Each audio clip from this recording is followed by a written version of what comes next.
רציתם לשכפל את עצמכם בקפקט, הגעתם למקום הנכון. אז הדבר הראשון שעושים, אתם מצלמים את עצמכם פעם אחת.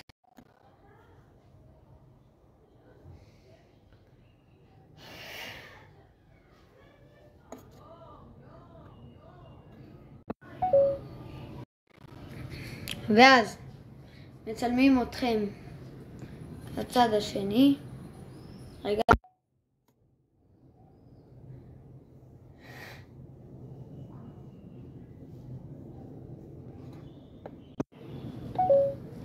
ואז החלק האומנותי, הולכים לקפקט. לא נראה לי שחייב פרו בשביל זה, אבל אתם תראו.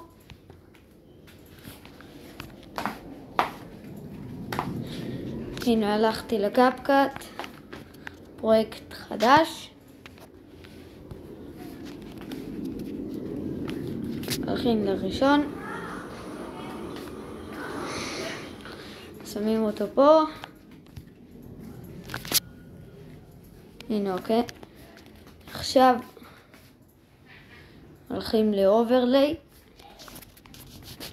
את הסרטון השני.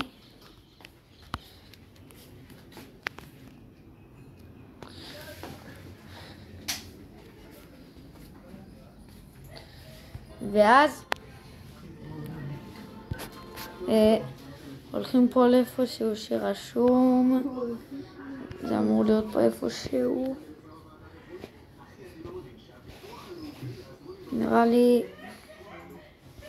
הנה מסכה.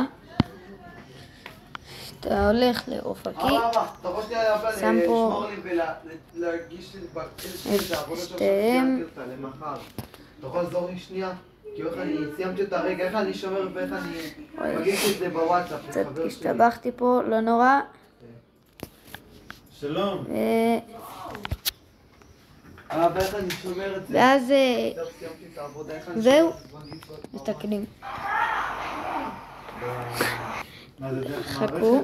כן, דרך פאורפוינט. צריכים להבין, זה לא תמיד יצא טוב. יש לך את הקובץ? צריך להתאמן על זה. שתדע שלך שאתה הדפסת, תביא ואז, לי את זה. סליחה, לא יצא לי טוב. מה שאת שלחת לי בפעם הראשונה, את זה תיקנו, זה הקובץ המתוקן, פשוט הולכים למראה, עושים ככה.